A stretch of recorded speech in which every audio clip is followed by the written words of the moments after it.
So I'm carefully going to tack that one in and pull this through.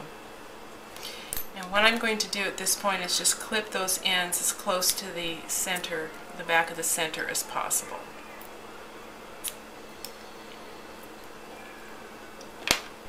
Clean that up.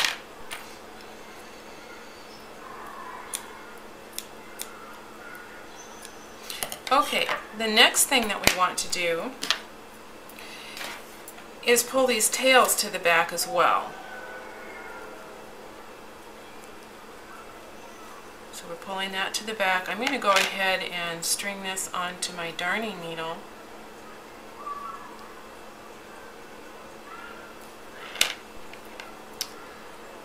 Send it to the back. And again, I'm going to weave in the ends.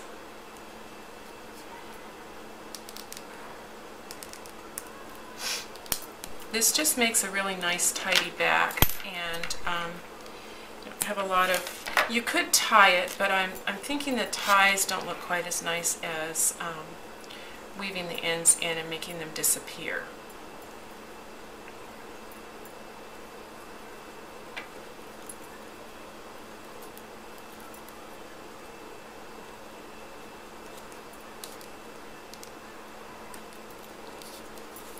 All right. Trim that off. And the final piece to this is just pushing the flower off the loom. And there we go. Simple and easy. Now I'm going to show you one where we're going to use two of the looms, because that's going to be the next step that you're going to want to do. So what I've done here is I've put the largest loom and the smallest loom on the base.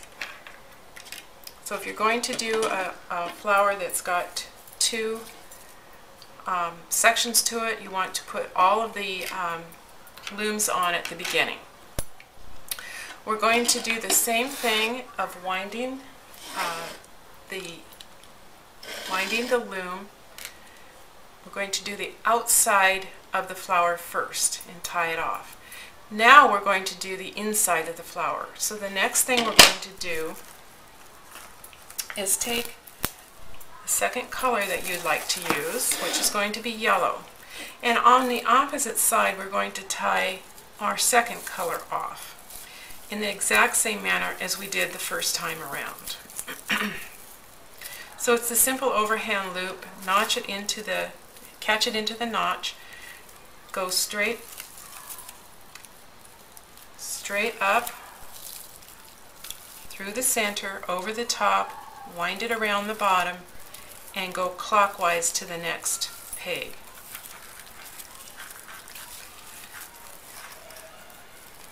And again, I'm very used to turning this as I string it, so that's what I will do. It seems to go quite a bit faster for me when I do it this way. And again, nothing seems to want to jump off. I've got good control of my raffia as I'm stringing the loom. Okay. Again, we have our last peg that we're going around. We're bringing it down to the first peg, opposite side. We're going to unloosen our first tail and tie it into our second tail.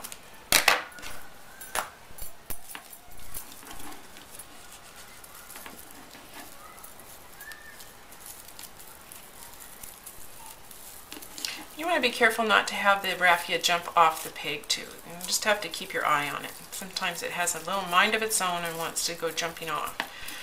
So just make sure it stays down. Okay, so at this point we've got our first circle loomed and tied off and our second circle loomed and tied off. Now we want to do the center. And I'm going to show a second darning stitch for this center. And we're going to do the same thing of stringing up our darning needle with another color of raffia, just to give it some excitement. And this time what we're going to do is we're going to come up through the center petal, and we're going to count 4, bring this up and hold the back just like we did before. We're going to count 4 lines from where we came up. So we've got 1, 2, 3, 4, and we're going to go down into the 4th petal. We're going to come back just 2, so you're going to count 1, 2, and from the back you're going to come up through that 2nd petal, which in fact is a middle blue one. Okay,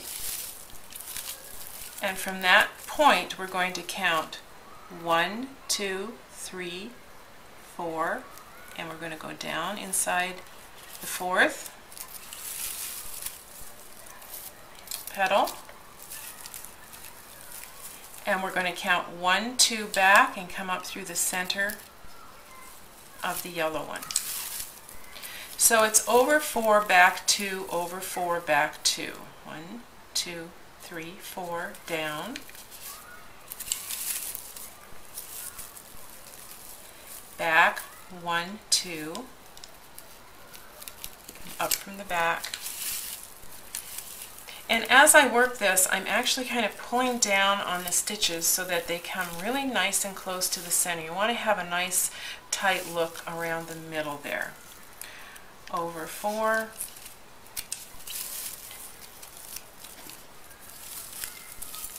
back 2,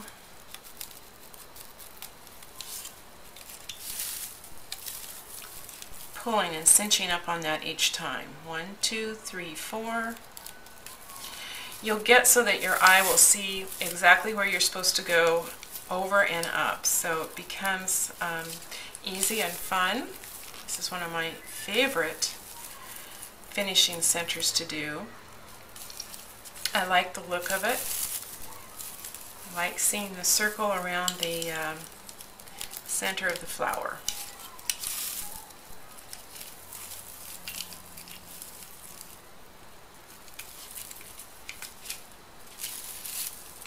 I like to take the time and go all the way around because I want to show you how to finish off the back of the raffia. We do it a little bit differently than we do when we do yarn. And it's actually quite easy and fun.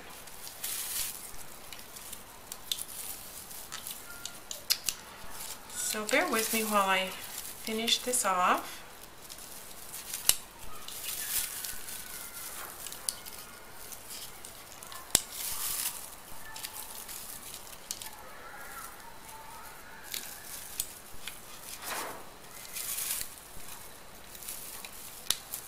Notice that I'm constantly pulling down on it to make it nice and tight.